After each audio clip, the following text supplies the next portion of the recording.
Padre, te damos gracias por este estudio, para que ese estudio que nos dio por medio del Espíritu, para que nos ayudes a bien, para que todos los hermanos que están por conectarse lleguen a tiempo, para los que estamos aquí sea de bendición, y para que todos los que estamos compartiendo la palabra nos nutramos más cada vez con ella. Señor, pedimos por todas las aflicciones que están en medio de nosotros, por los problemas, las cosas que hay, las cosas mundanas, el mundo que se atraviesa, el enemigo que no nos deja en paz, pero tenemos la mejor palabra que es la tuya, Señor, para estar contigo en estos momentos y que esta hora sea de bendición y de participación para todos. Dándole bendiciones a todos mis hermanos, a mí, Fer, Olga, Leti, y a todos, Señor Jesucristo, en tu nombre, te lo pedimos para que sea nuestra bendición. Amén. Amén. Amén. Bueno, pues hoy vamos a tocar un tema importante para modo de introducción, para que regresemos un poquito a conectarnos en el tema. Pues vamos a hablar de dos hermanos. Nacen del mismo padre, diferente madre, pero son dos hermanos que Dios, en su preconocimiento, predestinó, los predestinó para una obra específica, ¿no? Pienso yo que el caso de la descendencia de Ismael, Dios la predestinó, pero ya para el final, o sea, para los últimos tiempos, ¿no? Y en el caso de Israel, pues lo predestinó para mostrar la naturaleza del hombre, de alguna manera, la personalidad de nuestra manera de pensar y las consecuencias que lleva en tomar decisiones en una carne contaminada por el pecado. Entonces, pues, nuestra carne sin Cristo está contaminada por el pecado pues creo que el pueblo de Israel nos refleja muy bien esas decisiones que tomamos cuando estamos influenciados todavía o dominados por esa naturaleza de pecado. Y Dios lo ha permitido tanto tiempo porque también los predestinó para que en los tiempos finales haya un despertar desde el pueblo de Israel y venga la conclusión de toda la obra de redención, a través de la cual Dios está recuperando la creación y encaminó el deseo maligno del enemigo para con su creación y la encaminó a bien para ver lo que estamos viendo, ¿no? Para ver un despertar de mucho pueblo, personas con una firmeza en la fe, con un conocimiento de Dios, eso sí es un regalo inmerecido, ¿no? Tener conocimiento del pensamiento de Dios es un regalo inmerecido, no lo podemos negar nadie. ¿Y qué regalar?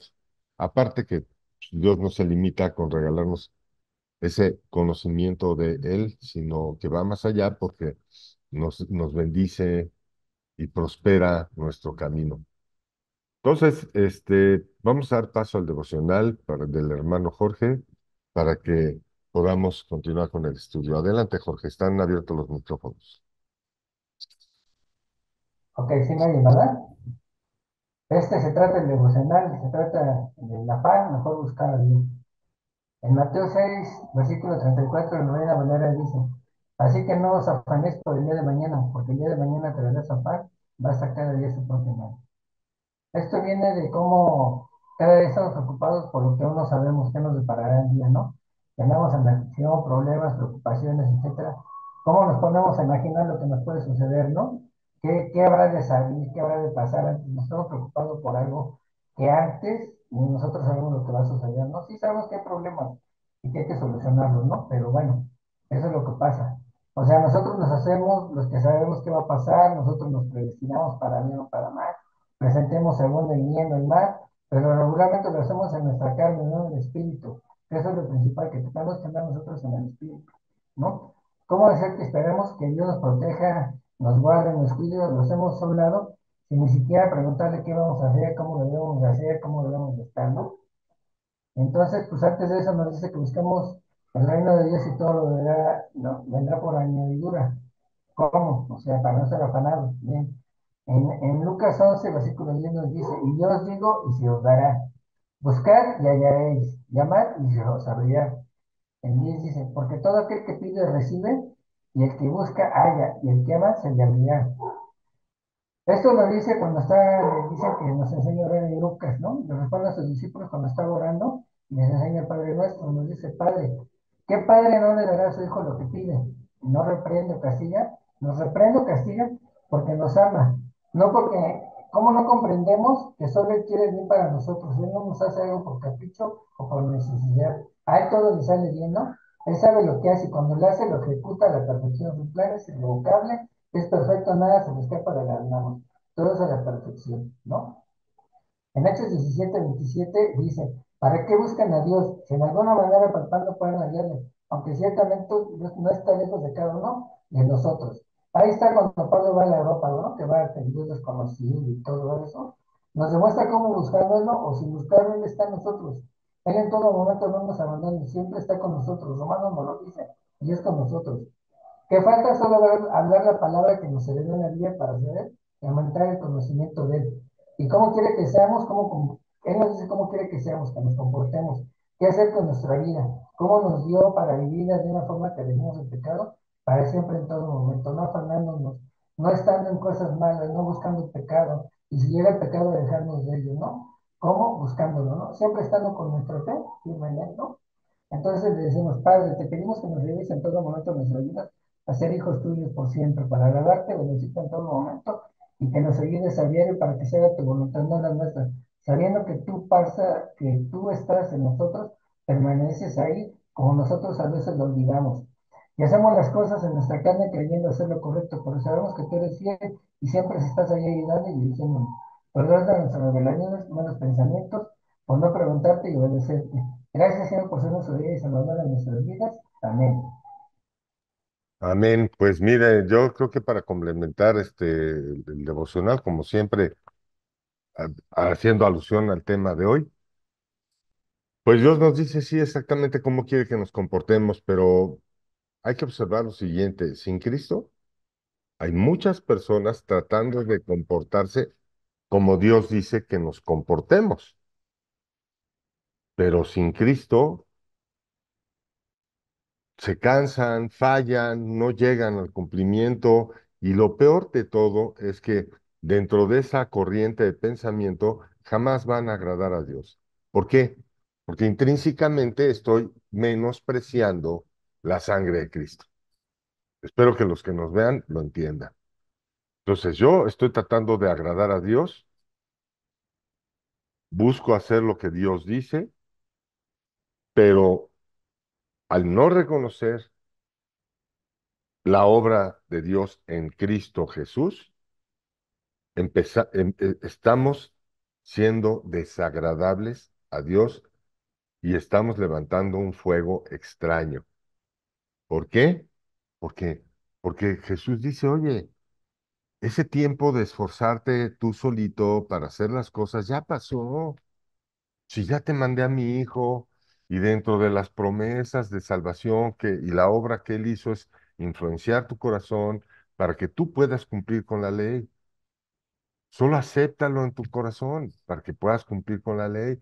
Entonces, a nosotros seguir diciendo, no, no, no, yo solito, yo solito, yo solito, estamos menospreciando el sacrificio que Dios hizo con su Hijo Jesucristo en la cruz. Y ahí empiezan todos los males. Y ahí empiezan todas las broncas, y ahí empieza todo el relajo, y por más que le queramos buscar un recoveco para acomodar tal o cual situación, el hecho es que omitir la obra, el Evangelio de Cristo, que es la gracia que dejó como nuestro consolador, al no recibirla, le estamos diciendo a Dios, tu sacrificio, el sacrificio que hiciste con tu Hijo Jesucristo, no fue suficiente para mí. Aguas. Aguas con esa forma de actuar, porque esa forma de actuar, sí, de verdad, te va a meter en problemas. Entonces, ¿de qué te sirve que actúes misericordiosamente, que seas una persona que hace buenas obras, que hace esto, si lo único que no estás haciendo es agradecerle a Dios por la vida de su Hijo Jesucristo, recibiendo aquello por lo que su sangre fue derramada. Entonces, todo lo demás es vanidad y aflicción de espíritu. Dicho esto, entonces, pues creo que tenemos un buen preámbulo para poder entrar a este tema, a este estudio, donde seguimos hablando de los dos tribus, de los dos pueblos que nacieron de Abraham. Que nacían de Abraham, nacieron dos pueblos, uno a través de Ismael, uno a través de Israel, medios hermanos, a los cuales Dios no menospreció ni al uno ni al otro. Y esto es, no solo no menospreció a uno ni al otro, sino que no exaltó a uno más que al otro, porque con los dos hizo pacto. Y eso lo vamos a ver más adelante, después de todo lo que nos tiene que compartir nuestro hermano Fernando respecto a temas importantísimos de la historia. Es información extrabíblica que nos habla de la historia de estos dos pueblos que nacieron de estos dos hermanos. Adelante, Fer, aquí están los micrófonos para ti. Gracias a Dios por tu vida. Gracias, hermano, gracias, mis hermanos. Pues mira, yo estoy trabajando en un tema que se llama la Cábala. Es estuve orándolo todos esos días y traté de irme a lo más histórico. Son temas totalmente históricos, hablando más bien de nuestra era, digamos, del siglo primero hasta nuestros días, para no caer en confusiones, porque no hay nada escrito, pero empieza a haber escritos a partir del primer siglo en adelante. Entonces, a donde nos quedamos la otra vez es el pensamiento que se había entre los judíos y los no judíos, y no precisamente los cristianos, sino otras maneras de pensar. Entonces estamos viendo a lo largo de la historia del pensamiento judío una perspectiva mística que fue criticada por algunos filósofos, rabinos y pensadores racionalistas judíos principalmente. Por eso podemos dividir la historia de la Cábala en cuatro etapas con diversos grados de continuidad y discrepancias entre sí. O sea, la primera etapa es la mística hebrea, temprana del siglo primero al siglo ocho. De esta etapa tenemos una docena de obras que reflejan la práctica e ideas de esos estudiosos que buscaban superar la brecha entre la religión y la institucionalizada y el mundo palpitante de lo divino. O sea, había un autor en ese tiempo, en el siglo primero, Sefer Yetzirah. O sea, el libro es La formación o creación. Es una obra enigmática que explica en un lenguaje poético la creación del universo por medio de varios versículos que tomaron de la Biblia, ideas filosóficas e ideas hebreas, formando un alfabeto hebreo y ocupó ciertos términos entre lo divino y la realidad. Otro grupo importante de textos de este periodo es el llamado literatura de los palacios celestiales y la Merkaba. O sea, estas obras describen el ascenso del místico a los diversos niveles celestiales para llegar a un nivel más alto y contemplar el trono divino y al Creador. Esta travesía tenía riesgos y peripecias. Sus líderes y protagonistas son los sabios de la Mishnah, los rabinos de Ismael y de Akiva. Existen otras obras de carácter mágico, como la espada de Moisés. Estas obras están emparentadas con la literatura apocalíptica o la literatura enógica, la literatura del Qumrán, según algunos investigadores. Y el fermento intelectual a finales del mundo antiguo como el gnosticismo. La segunda etapa comprende la cábala propiamente dicha y se extiende del siglo XII al siglo XV. Aquí tenemos la aparición de la mayor obra que es el Zohar, el libro del esplendor. Esta obra cuya autoría tradicional se le atribuye al rabino Shimon Bar Yochai, un sabio tanaíta del siglo primero de nuestra era o del rabino Moisés de León del siglo XIII, según una investigación académica. es un comentario midráchico cabalístico de la Torá. Esto significa que comenta los niveles esotéricos de los textos del Pentateuco con dos enfoques fundamentales. El primero es la teosofía, es decir, el Sefirot. También se dice Kabbalah. Para los cabalistas, el Dios más trascendente e inconocible en su carácter de El Sof o infinito, decidido a manifestarse. El versículo de dicha manifestación son las Sefirot o las emanaciones divinas.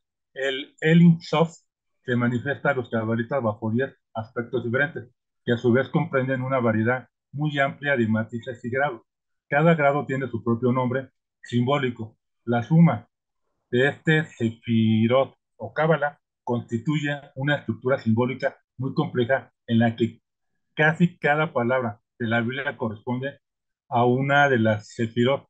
Estas emanaciones tienen una estructura que su perspectiva, como el árbol de la vida o el Adán, el primigenio.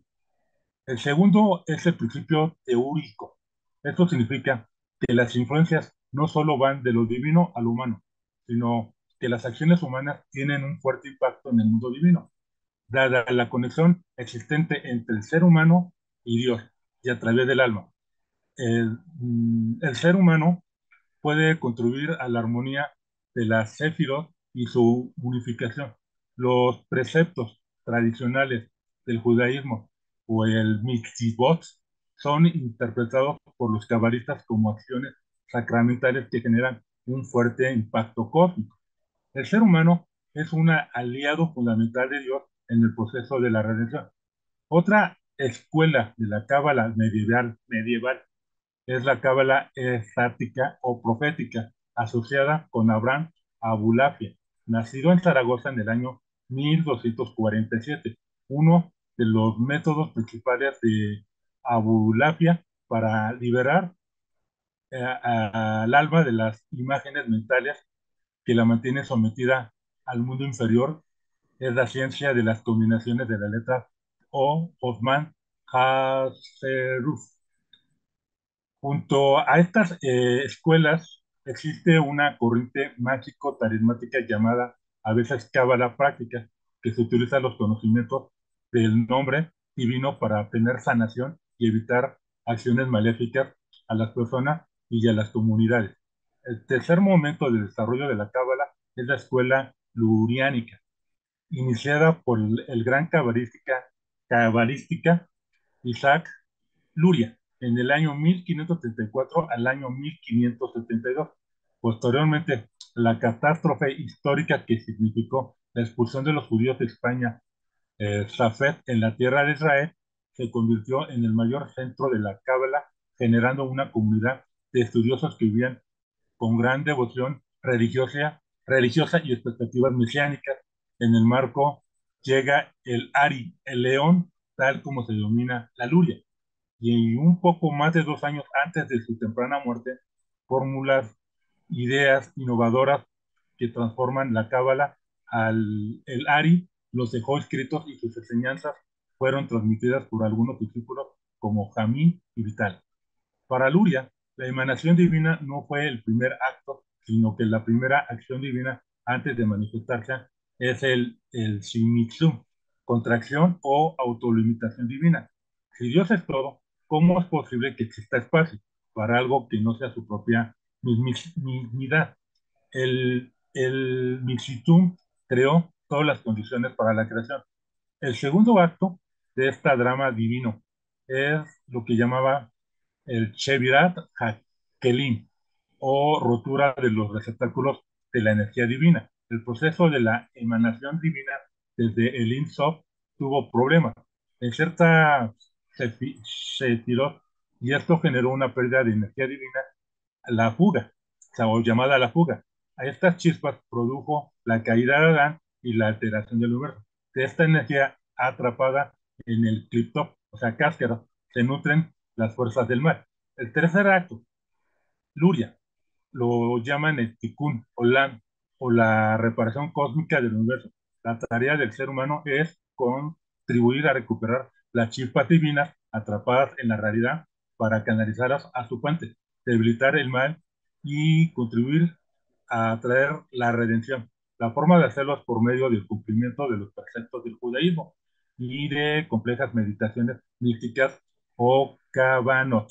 Algunas de las ideas de Isaac Luria fueron interpretadas en los siglos XII y XVIII por diversos personajes, dando lugar a los movimientos mesiánicos místicos fallidos por Shabbat David, el Imperio Otomano y Jacob Frank en Polonia.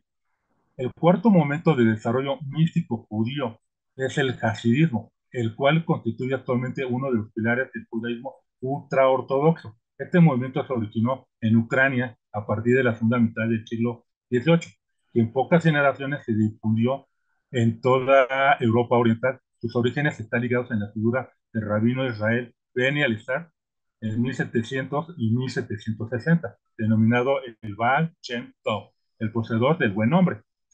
Esta figura era un maestro sanador y místico que se reveló hacia 1740, ganando un grupo de devotos discípulos. El hasidismo popularizó las ideas prácticas de la Cábala para las masas judías en una época grave de crisis social y espiritual. Una de las claves de este movimiento es la figura del Sadik o Rebé. El líder espiritual es mucho más que un maestro y rabino tradicional. Es una figura con gran carisma espiritual y una gran conexión con el mundo divino que le permite, según sus seguidores, intervenir a favor de la comunidad de sus integrantes. El hasidismo enfatizó la inminencia divina y su cercanía al ser humano. Puso como primer punto en la escala espiritual la oración frente al estudio de la Torah. La alegría se convierte en un valor importante, ya que expresa la confianza emuna en el Creador y su bondad. El hasidismo utilizó una literatura de cuentos breves e historias de vida de sus maestros para transmitir ideas profundas y complejas. ¿Dónde está Dios? Preguntó el rabino Stoch, un maestro del hasidismo polaco. Sus discípulos respondieron citando las sagradas escrituras. ¿Acaso no está escrito? Toda la tierra está llena de su gloria, como en el libro de Isaías. No respondió el rabino. Dios habita donde el ser humano permite ingresar. Con este tipo de relatos, el hasidismo pudo llegar a un público diverso y continúa siendo relevante para muchos buscadores de enseñanzas espirituales. Se denomina cada grupo hasídico de acuerdo en el lugar de origen de estas comunidades en Europa Oriental como Satmer, Vaslav o Lubavitch, entre muchos otros. El hasidismo encontró la férrea oposición de líderes rabínicos tradicionales liderados en Gaón, Vilna en 1720 y 1797. El mayor erudito talmúdico de su tiempo, este grupo denominado los opositores, criticaba sus costumbres y arrebatos místicos en cuestionamiento al estudio de la Torá como valor supremo y la competencia por la dirección de las comunidades llegaron a ser excomulgados. Algunos autores hablan de un riesgo, o más bien de un neohasidismo inspirado en autores como Martin Buber, Herschel, Eliver Wessel, que popularizaron en el siglo XX para un público no jasídico de relatos, los valores y las ideas de este movimiento. Las corrientes místicas son minoritarias en el judaísmo contemporáneo, pero muchos judíos, aun siendo racionalistas o seculares, incluyen algunos elementos de la tradición mística en su cultura y práctica. Por ejemplo, muchos utilizan relatos jasídicos sin adoptar los valores y la teología de dicho movimiento. En general, el misticismo es parte del mosaico cultural y espiritual del judaísmo. Eso que les quería mostrar a ustedes, hermano. Lo que investigué, lo que tengo, totalmente histórico, ¿no? No quise profundizar demasiado, espero no haberlos aturdido, hermanos. Entonces, bueno, hemos visto aquí a través del estudio toda la información documentada a través de historiadores que dan testimonio de cómo el pueblo de Israel ha utilizado la Cábala durante todo el tiempo. Pero la pregunta es, ¿a partir de cuándo empezó esta situación de la Cábala? Pues específicamente, a través de la Biblia, pues no podemos decir, pero hay datos que nos hacen pensar y ver que fue por parte del rey Salomón. El rey Salomón fue una persona que a pesar de haber tenido toda la sabiduría de Dios y el conocimiento de Dios, pues se apartó del consejo de Dios a tal grado y no es el tema de hoy, pero a tal grado llegó esta situación que desvió, que se casó con mujeres que Dios le dijo no las tocara y desviaron su corazón. Y aquí en Primera de Reyes lo podemos ver. Y cuando Salomón era ya viejo, sus mujeres inclinaron su corazón tras dioses ajenos y su corazón no era perfecto con Jehová, su Dios, como el corazón de su padre David. Ahora, el uso de la cábala, creemos también que empezó con el rey Saúl, porque Saúl, hermano Fer, ¿tú tienes ahí el dato de dónde está el pasaje donde el rey Saúl consulta a la bruja? El asunto es que el rey Saúl, Dios, el rey Saúl va a una batalla, Dios le dice que no toque nada inmundo, que destruya todo, etcétera, etcétera. ¿Y qué sucede? Hace todo lo contrario por obedecer al pueblo. Entonces, por obedecer al pueblo, desobedece a Dios y Samuel le dice, si hubieras obedecido, Dios hubiera confirmado hoy tu reinado. Y en ese momento Dios se aparta y no le vuelve a dirigir más la palabra a Saúl. Pasa el tiempo y muere Samuel.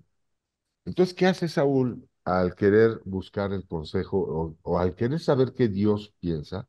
Lo que hace es que va y consulta una bruja para traer a Samuel de entre los muertos y consultarle respecto a sus inquietudes. Y la consecuencia de haber hecho eso fue que Samuel le dice, hoy estarás conmigo, tú y tus hijos, y morirás en batalla. Y es cuando viene una batalla contra Saúl y muere cumpliéndose lo que se le había dicho, ¿no? ¿Cómo sabemos que era Samuel? Porque la palabra misma dice, hay un narrador omnisciente, que es el Espíritu Santo, diciendo, y Samuel dijo. Entonces, creer que es otro tipo de persona la que estaba hablando y que no era exactamente Samuel, porque Samuel dice, ¿por qué me perturbas?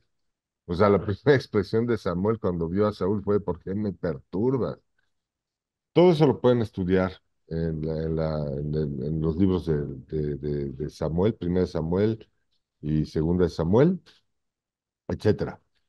Pasa todo esto, llega el reinado de David, entra Salomón y Salomón, con toda la sabiduría, se casa con mujeres de otros pueblos y esas mujeres pues adoraban a dioses, no adoraban a Dios y mucho menos al Dios de su padre. ¿Y qué acabó pasando con toda la sabiduría? Dios permitió ese error de Salomón para demostrarnos a nosotros que aun si tuvieras toda la sabiduría del mundo, el pecado que hay en nuestra carne puede hacerte inclinarte a adorar a otros dioses, ofendiendo nuevamente al creador del universo. Y esa es la realidad. Ok, ahorita el asunto que nos está atrayendo aquí es que bueno, eh, Abraham tuvo dos hijos. De estos dos hijos Dios hizo una promesa, ¿no? Dos hermanos a los cuales Dios prometió por su preconocimiento un propósito, les dio un propósito. ¿Y por qué estamos diciendo que por su preconocimiento? Porque Dios, al conocer cómo iban a actuar la descendencia tanto de Ismael como la descendencia tanto de Isaac, él sabiendo cómo iban a actuar uno, tanto el otro, pues les destinó un propósito. Hoy vamos a ver qué está sucediendo. con esta forma de actuar, a dónde los llevó, a dónde los va a llevar y qué es lo que va a hacer Dios con estas dos conductas para culminar y terminar de una vez con el enemigo de, que se levantó en contra de él.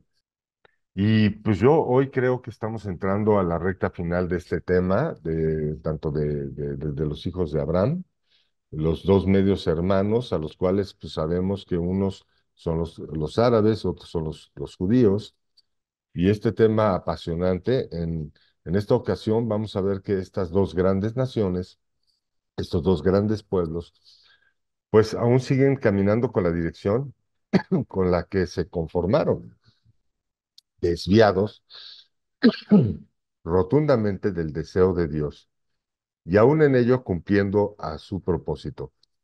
Hoy vamos a descubrir características en los dos pueblos. Digamos lo siguiente. En primer lugar, vamos a ver estas dos características. La que tiene Ismael, producto de la palabra de Dios, y la que tiene Isaac. Son muy similares de alguna forma a las conductas que aparecieron en la Biblia. Esto es, si vemos cómo están actuando los árabes, tanto los judíos, nos vamos a dar cuenta que se parece mucho a cómo actuaron de acuerdo al Antiguo Testamento. En primer lugar, vamos a situarnos en la personalidad con que Ismael se desarrolló. Vamos a Génesis 16:10. Le dijo también el ángel de Jehová, multiplicaré tanto tu descendencia que no podrá ser contada a causa de la multitud. Además le dijo el ángel de Jehová, he aquí que has concebido y darás a luz un hijo y llamarás a su nombre Ismael, porque Jehová ha oído tu aflicción. Ok, esto se lo está diciendo Dios a través de su ángel, se lo está diciendo a Agar. Pero por favor, chequen esto. Vamos a establecer la personalidad de Ismael. Acompáñenme, Génesis 21:12. Entonces dijo Dios a Abraham, no te parezca grave a causa del muchacho y de tu sierva. En este momento, Sara le dice a Abraham, ya había nacido Israel, está su medio hermano Ismael, molesta y molesta al niño. Entonces Sara le dice, es que ya no puedo con esta situación, eh, despídelos de la tribu. Entonces Dios le dice a Abraham, porque Abraham le afligió demasiado esta situación, a lo cual Dios le responde, Génesis 21:12. Entonces dijo Dios a Abraham, no te parezca grave a causa del muchacho y de tu sierva. En todo lo que te dijere Sara, oye su voz, porque en Isaac te será llamada descendencia. O sea, Isaac es descendencia de Abraham. Eso nos queda claro. En Génesis 21:13, pero vamos a ver bien esta situación. Y también le dijo, de la sierva haré una nación, porque es tu descendencia. Entonces Dios, en el versículo 13, está diciendo que por ser su descendencia, hará una gran nación. Génesis 17:20, y en cuanto a Ismael, también te he oído. He aquí que le bendeciré y le haré fructificar y multiplicaré mucho en gran manera. Dos príncipes engendrarán y haré de él una gran nación. 12 príncipes engendrará. Chequen que Dios está prometiendo a Ismael, le está prometiendo a la descendencia de Ismael que va a generar 12 príncipes. Y vean lo que dice, entonces estamos hablando de cuál pensamos que es el propósito para que los predestinó tanto a un uno como al otro. Entonces vamos a ver, en el caso de Ismael, lo que pensamos es a lo que Dios va a encaminar los pasos del pueblo. Pero ojo, esto solo si no reconocen a Cristo. Si todos los que van por ese camino no reconocen a Cristo, pensamos que esta es la conclusión a la que van a llegar. Apocalipsis 17:12. Les doy un minuto para que todos lleguen ahí, por favor. Y dice así, Apocalipsis 17:12. Y los 10 cuernos que has visto son 10 reyes que aún no han recibido reino, pero por una hora recibirán autoridad como reyes juntamente con la bestia. Estos tienen un mismo propósito y entregarán su poder y su autoridad a la bestia.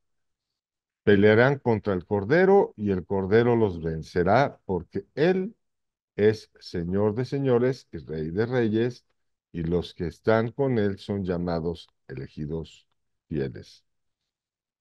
Vemos que en los últimos tiempos Dios va a levantar a 10 reyes que no han recibido reino y pues podríamos pensar que están vinculados a ellos, porque no los podemos vincular al remanente de Israel que se separa cuando Salomón comete el gravísimo error de desviar su corazón. ¿Qué fue lo que pasó cuando Salomón desvió su corazón? Vean lo que sucedió. Dice, Primera de Reyes 11:9. Síganme, por favor, con mucho cuidado este paralelismo que estamos manejando. Por un lado, hablamos de Ismael, donde Dios promete que va a levantar de entre él 12 reyes. ¿Estamos de acuerdo todos? Ok. Luego fuimos a Apocalipsis, donde estamos diciendo que que van a aparecer 12 reyes que no han recibido reinado, a través de los cuales van a entregar todo el poder a la bestia. Y es necesario que esto pase. Ok, ojo, vamos a ver qué pasó con Salomón y pónganme mucha atención porque voy a estar hilando esto para que podamos no perdernos en medio de la línea que estamos manejando. Entonces dice, Primera de Reyes 11:9, y se enojó Jehová contra Salomón por cuanto su corazón se había apartado de Jehová, Dios de Israel, que se le había aparecido 2 veces. Dios se enojó porque se mostró a Salomón 2 veces y desvía su corazón. Es impactante esta desviación de Salomón. Vamos al verso 14. Y Jehová suscitó un adversario a Salomón, Hadad, edomita, de sangre real, el cual estaba en Edom. Ok, vamos al verso 36 de la misma Primera Reyes 11:33. Por cuanto me han dejado y han adorado a Zoret, diosa de los sidonios, a Quemos, dios de Moab, y a Moloc, dios de los hijos de Amón, y no han andado en mis caminos para hacer lo recto delante de mis ojos, y mis estatutos y mis decretos, como hizo David, su padre, pero no quitaré nada del reino de sus manos, sino que lo retendré por rey todos los días de su vida, por amor a David, mi siervo, al cual yo elegí, y quien guardó mis mandamientos, mis estatutos, pero quitaré el reino de la mano de su hijo y lo daré y lo daré a ti. Él, en este momento, Dios le está hablando a Joroboam y le está explicando a Joroboam, ¿sabes qué? Como Salomón regó el tepache, y sus hijos no anduvieron ni respetaron mis caminos, entonces yo a ti, Joroboam, te voy a dar 10 tribus, y a su hijo daré una tribu para que mi siervo, o sea, en ese momento está reinando Roboam, y a Joroboam le dice Dios, a ti te voy a dar 10 tribus, y a Roboam, por amor a David, le voy a dejar una. De esta manera lo dijo. Y a su hijo daré una tribu. Está hablando de los hijos del hijo de Salomón. Todo esto se lo estoy platicando así para no detenernos a mucha lectura y que ustedes lo puedan ver en sus casas. En el verso 36 dice, y a su hijo daré una tribu para que mi siervo David tenga lámpara todos los días delante de mí en Jerusalén, ciudad que yo me elegí para poner en ella mi nombre. ¿Ok? Y va, sigue hablando con Jorobán y le va a decir todo lo que Dios va a hacer con él. Entonces, pudiéramos llegar a pensar, ¿por qué saqué todo esto a colación? Porque pudiéramos llegar a pensar, y eso se lo dejo a los más estudiosos, que esto de las 10 tribus que quedaron en manos de Jorobán, pues pudieran ser estos 10 reyes que está hablando el Apocalipsis, pero no. Nuestro estudio, yo lo estoy aclarando para que no nos vayamos por las tortas y pensemos esa vinculación. O no, Fernando, alguien que me diga, ¿no? Por eso lo estoy aclarando. No vayamos a hacer esa vinculación. Más bien creemos que viene de la parte de Ismael, del pueblo de Ismael, que son los que van a apoyar a la bestia para entregar el reino. Y esos que van a apoyar a la bestia para entregar el reino, para entregar el reino, son los que van a contribuir en el engaño hacia Israel. Porque Israel va a seguir una línea que ahorita la vamos a ver. Israel está siguiendo una línea que ellos ya desde antes la manifestaron. Y ese es el punto focal de todo este estudio. La conducta que ya manifestó el pueblo de Israel y que los está acompañando y creemos que los está acompañando al día de hoy, siguen por ese camino. Y todo esto me van a decir y van a estar todos de acuerdo conmigo que estas dos posiciones siguen su curso porque no están reconociendo a Cristo como el plan que Dios trazó para salvar a todos nosotros. Y esa situación es lo que está llevando a que sigan ese curso, uno por un lado y otro por el otro, y se van a encontrar con la bestia. Entonces, viene cada quien en su camino y se van a juntar por la bestia. Ahí está lo grueso. Ok, y para poder ya entrar en esta situación respecto al pueblo de Israel, porque ahorita lo que hicimos fue ya especificar bien el perfil del pueblo que descendió de Ismael, o sea, los árabes. Entonces, para ilustrar todo esto, por favor, ya a fondo, vamos a entrar de verdad a fondo, veamos que el pueblo de Israel hizo algo que nos llama mucho la atención. Ok, aquí podemos considerar que Dios está no solo haciendo una promesa sobre la vida de Ismael, sino que también está describiendo los rasgos y la personalidad que le había de caracterizar y que pensamos sostiene hasta el día de hoy a través de sus generaciones. Este, ¿Por qué? Porque en Génesis 16:12, Dios dice unas palabras que se refieren al pueblo, a la descendencia de Ismael, o sea, a los árabes.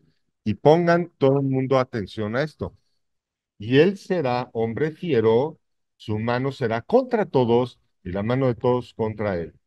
Y delante de todos sus hermanos habitará. Entonces, ¿qué está sucediendo? Está sucediendo que el pueblo que el pueblo que desciende de Ismael, así está contra todas las personas, hasta el día de hoy, están contra todas las personas y todas las personas contra él. Y lo vemos, creo yo que lo estamos viendo cuando los empiezan a señalar, y que no creo que esté bien. Yo no creo que esté bien decir que son etiquetas que les ponen. Ya están bombardeando por acá, bombardeando por allá, bombardeando por arriba, por abajo, por un lado y por el otro, cuando lo que deberían de estar diciendo es, wow, acepta a Cristo como tu Señor y Salvador para que seas digno de ser salvo de esta perversa situación en la que viene la perversa generación que vemos delante de nuestros ojos, porque en medio de esos bombardeos hay una perversa generación rodeándonos de hombres amadores de sí mismos, reprobados de la fe y sin afecto natural. Entonces, en lo que ellos están por esa situación, al no recibir a Cristo, están avanzando en una dirección la cual Dios no quiere. Pero al en su preconocimiento, sabiendo que eso va a seguir sucediendo, pues ya predestinó un desenlace. Ok, y mientras tanto ahí están los hombres amadores de sí mismo, haciendo su despapalle y queriendo legalizar la pedofilia, y ya legalizaron en Sudáfrica el matrimonio entre padres e hijos. ¿Qué significa esto? Que un hombre desecha a su esposa y se casa con la hija. Luego desecha a su hija y se casa con la nieta. Y luego desecha a la nieta, o sea, qué locura es esa, bro. Ahí en Canadá, aprueban la ley donde un hombre puede tener satisfacción sexual o una mujer satisfacción sexual con su mascota, pero simple y sencillamente que no haya penetración. O sea, de verdad, ¿qué onda? Eso es insensatez, como dice segunda de Timoteo 3:9, y su insensatez no irá más allá porque será manifestada a todo el mundo. Ahí está la insensatez.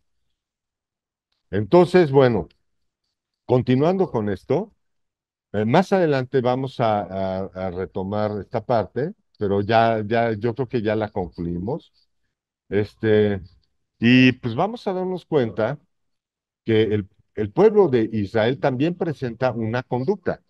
Y pensamos que esta conducta se manifestó en primera de Samuel 8:5. Ahí en primera de Samuel 8:5, por favor acompáñenme a primera de Samuel 8:5. ¿Quién la quiere leer? Porque ahí en primera Samuel 8:5 es donde, nada más ¿quién dijo yo? Para que podamos seguir avanzando.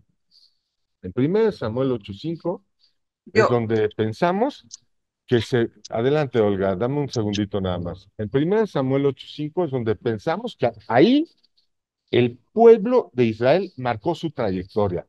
Si nos gustas, hermana, acompañar para la lectura, por favor. sí, claro. Y le dijeron, he aquí tú has envejecido y tus hijos no andan en tus caminos, por tanto, constitu, constituyenos, perdón, ahora un rey que nos juzgue como tienen todas las naciones. Vean lo siguiente, lo que pasó, ¿no? Entonces llega el pueblo de Israel y está Samuel, el profeta que Dios escogió. Ahí está Samuel hablando con ellos y de repente toman de pretexto que sus hijos no van conforme sus estatutos. Y dicen, ¿sabes qué? Constituyenos un rey como todos los demás. Pero a Samuel se le afligió el corazón. Y vean lo que dijo. Y dijo Jehová a Samuel, oye la voz del pueblo en todo lo que te digan, porque no te han rechazado a ti, sino a mí me han rechazado, para que no reines sobre de ellos, conforme a todas las obras que han hecho desde el día que los saqué de Egipto hasta hoy, dejándome a mí y sirviendo a dioses ajenos. Así hacen también contigo. Ahora pues, oye la voz, mas protesta solemnemente contra ellos y muéstrales cómo les traerá el rey que reinará sobre ellos. Y vean esta situación. Aquí es la situación donde yo quiero que pongan atención.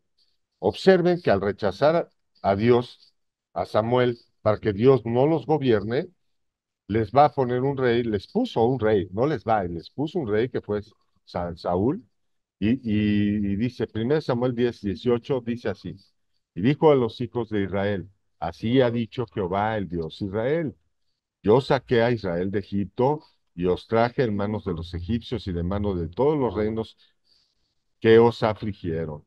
Pero vosotros habéis desechado hoy a vuestro Dios, que os guarda de todas vuestras aflicciones y angustias. Y habéis dicho, no, sino pon rey sobre nosotros.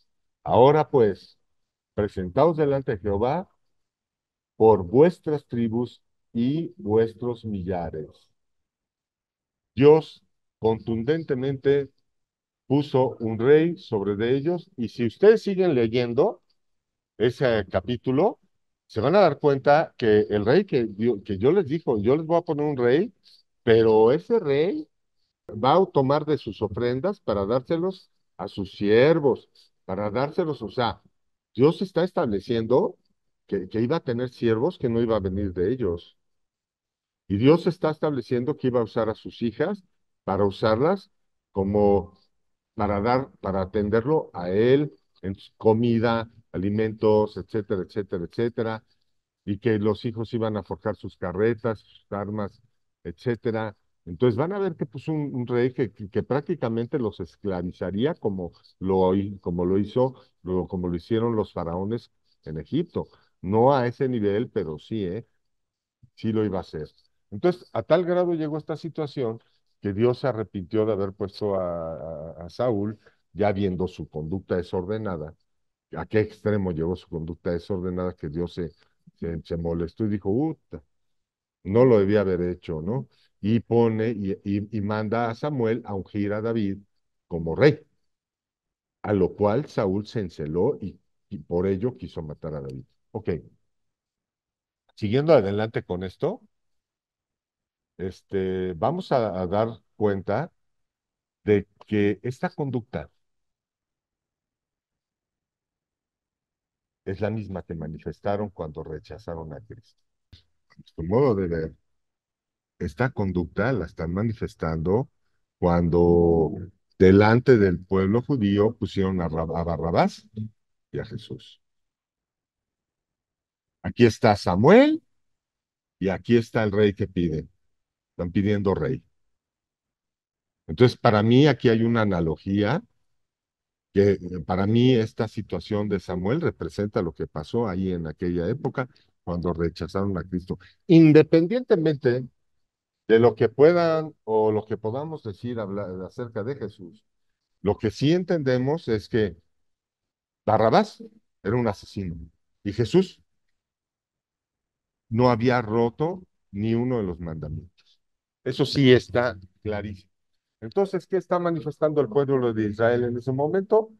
Que rechazan al santo puesto por Dios y aceptan al hombre de pecado. En ese momento abrazaron al hombre de pecado. Y esto está escrito en el Nuevo Testamento, lo cual también al rechazar a Cristo, pues rechazan, rechazan perfectamente ellos, ¿no? Y veamos, vamos a Mateo 27, 17. Vamos a Mateo 17, 27, 17, y dice así. De unidos, pues, ellos les dijo Pilatos, ¿a quién queréis que os suelte? ¿A Barrabás o a Jesús, llamado el Cristo? Mateo 27, 18. Porque sabía que por envidia le habían entregado. Él sabía que le habían entregado nada más por motivos insuficientes y caprichosos. Y estando él sentado en el tribunal, su mujer le mandó a decir, no tengas nada que ver con este justo, porque hoy he padecido mucho en sueños por causa de él. Pero los principales sacerdotes y los ancianos persuadieron a la multitud que pidiesen a Barrabás y que Jesús fuera muerto. Y Mateo 27, 21 nos muestra que dice así, y respondiendo el gobernador les dijo, ¿a cuál de los que queréis que suelte? Y ellos dijeron a Barrabás. Viendo Pilatos que nada adelantaba, sino que se hacía más alboroto, tomó agua y se levantó, se lavó las manos delante del pueblo, diciendo, inocente soy de la sangre de este justo, allá vosotros. Y respondiendo todo el pueblo dijo, su sangre sea sobre nosotros y sobre nuestros hijos. Entonces le soltó a Barrabás y haciendo azotar a Jesús, le entregó para ser crucificado. Hermanos, esto es una locura. Aquí ya rebasaron el límite. No solo rechazaron a Dios, sino se están maldiciendo. Independientemente de lo que quiera todo mundo decir y pensar, ahí está escrito, se están maldiciendo. Yo invitaría a todas las personas que nos están viendo, de verdad, y a los hombres y a las personas que nos están sintonizando, a que estudien, se den la oportunidad de estudiar estos sucesos a la luz de las profecías del Antiguo Testamento, porque si nos vamos a las profecías del Antiguo Testamento y decimos que iban a ser traspasadas sus manos, su costado, que iban a echar a suerte sus vestidos, sus ropas. Díganme, en este siglo XX que estamos viviendo y con toda la locura que estamos viviendo, ¿quién está crucificando personas? Ya no se hace eso, ya no se crucifica gente. Entonces, creo que las condiciones para que esas profecías se cumplieran fueron en aquel tiempo donde sí crucificaban personas, donde sí crucificaban gente. Un punto más a favor de pensar que Dios mandó a su Hijo unigénito a morir en esa cruz para que todo el que crea en Él no se pierda, mas tenga vida eterna. De verdad, dense una oportunidad de pensar en todas estas cosas que les estamos planteando, porque nosotros no estamos hablando de convencer a nadie. Nosotros estamos hablando de la fe en la que creemos. Y como dice Romanos 10:9, desde el versículo 8. Entonces, la situación aquí es la siguiente. Ok, por un lado tenemos que hay que considerar, los invitamos a todos a que consideren lo que Pablo dijo. Y si en aquella época gente muy estudiada de la Torá consideró sus palabras y le creyeron y dieron testimonio de que de que Jesús es el Cristo, como dijo Juan el Bautista, ¿no? Pues yo en verdad bautizo con agua, pero detrás de mí viene uno que bautiza en el Espíritu. Entonces, otra cosa que hay que considerar es la siguiente, y con todo el amor del mundo lo digo, y de la siguiente manera. Si ya vino, si Dios ya proveyó, en aquella época, para Ismael, proveyó la salvación cuando fue entregado a sacrificio. En aquella época, Dios proveyó la salvación para Isaac cuando también fue entregado a sacrificio. Uno por la esclava y el mismo Abraham, que sabiendo que los entregó al desierto, Abraham sabía que su probabilidad de vida, creo yo que sabía, obviamente sabía, que su probabilidad de vida no era ninguna, pero creyó a Dios de que no le iba a pasar nada al muchacho. Entonces creyó a Dios de que no le iba a pasar nada al muchacho. Por el otro lado, Dios probó el corazón de Abraham pidiendo que sacrificara a su hijo Isaac. Y creo yo, por estas dos situaciones, que Abraham creyó a Dios de que a su hijo Isaac no le iba a pasar nada. Entonces, de la misma manera que Dios proveyó en aquel tiempo el sacrificio para que ningún hombre diera en sacrificio su vida, puesto que en ello, en nosotros habita el pecado y el pago del pecado es la muerte. Entonces, ninguno de nosotros, por obra que hiciéramos, teniendo el pecado en nuestra carne, hubiéramos podido derrotar a la muerte. Tuvo que mandar una persona en cuya carne no hubiera pecado para poder derrotar a la muerte. Y dando eso entonces, así como proveyó el sacrificio para Isaac y así como proveyó el agua para salvar la vida de Ismael, así Dios proveyó a su Hijo, un ingénito, para salvar la vida de todos nosotros que estamos tomando decisiones en la carne. Y se los digo de la siguiente manera. Si no aceptamos la expiación del pecado por medio del sacrificio que Dios hizo a través de su Hijo, estamos tomando decisiones en una carne que tiene arraigado el pecado.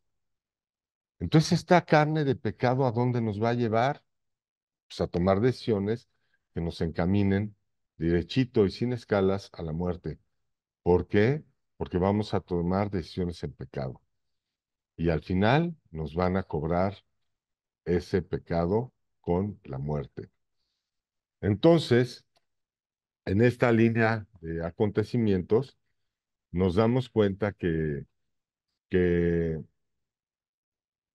si en verdad, y es lo que yo quiero que consideren, si ya Dios proveyó el sacrificio perfecto, si ya proveyó el sacrificio perfecto, ¿qué creen nosotros que estamos haciendo al rechazarle? Nosotros al rechazarle, estamos diciéndole a Dios, ¿sabes qué? La muerte, la vida de tu hijo no bastó. Mis obras son mayores que la vida de tu hijo. Y ofender a Dios es lo que no debemos hacer jamás. Nosotros podemos pecar y hacer y deshacer, o bien podemos tener obras que creemos agradan a Dios, obras buenas, pías, santas, ser buenos, no adulterar, no fornicar, etcétera, cumplir toda la ley. Pero al rechazar a Cristo, estamos incumpliendo la única cosa que no deberíamos de cumplir: rechazar la dádiva de Dios dada por su mano para salvarnos a todos nosotros. Y es por ello que invitamos y exponemos todos estos elementos, no a profundidad, no lo estamos exponiendo a profundidad, y eso que quiero muy claro, sino lo estamos exponiendo para que todos los que nos vean pongan en consideración que Dios ya proveyó el sacrificio para salvar a todos nosotros. Y si tú que nos estás viendo has creído que Dios proveyó el sacrificio en su Hijo Jesucristo y quieres ya ser apartado de esta situación y de toda esta perversa generación, hoy te invitamos a que ores con nosotros estas palabras. Señor Jesús, hoy vengo a ti, humillado, con un corazón roto, abatido, arrepentido del pecado que he llevado durante todo este tiempo, para pedirte que hoy en este día seas mi Señor, seas mi Salvador, porque Dios te resucitó de entre los muertos para que yo y mi casa seamos salvos. Te lo pedimos, Dios, en el nombre poderoso de Jesús, que esta obra sea hecha en nuestras vidas, que Él sea la influencia en nuestro corazón, para que se refleje en nuestras vidas, incluyendo la gratitud, y que por su gracia seamos salvos. En el nombre de Jesús, amén. Y pues si tú que nos estás viendo has hecho esta oración, te queremos decir que hoy hay fiesta en el cielo, y que pues todo el esfuerzo que hacemos por llevar estas transmisiones y por dar testimonio de lo que Dios nos ha mostrado a nuestros corazones a través de la palabra y de la obra que ha hecho con nosotros. Porque en el momento que tú pides a Jesucristo que sea tu Señor y Salvador, en ese momento estás renunciando a tu libre albedrío. ¿Y qué nos hace constatar todo esto? Porque si vamos a la epístola de Romanos 10:9, donde dice que si confesares a Cristo como Señor y Salvador y creyeres en tu corazón que Dios le resucitó entre los muertos, por gracia serás salvo. En Efesios 2:8 dice que la salvación es, porque la salvación no es por obras, para que ningún hombre se gloríe, sino por gracia. Porque salvos somos hechos por medio de la fe, y esto no es un don y esto es un don de Dios para que nadie se gloríe. Esas dos palabras, gracia, o la palabra original con la que se escribió en el griego, esa palabra gracia es la palabra charis. Y la traducción implica lo siguiente: charis es la influencia divina en el corazón y su reflejo en la vida, incluyendo la gratitud. Dicho de otra manera, es por la influencia, las palabras que Pablo está diciendo en Efesios 2:8 son las siguientes: porque por la influencia divina en tu corazón y su reflejo en la vida, eres salvo por medio de la fe. Y esto no es de nosotros, es un don de Dios que nos ha regalado. Y pues si tú hiciste esta oración, haznoslo saber con una manita arriba, algún comentario que nos quieras dejar para testificar que Jesucristo hoy es tu Señor y Salvador.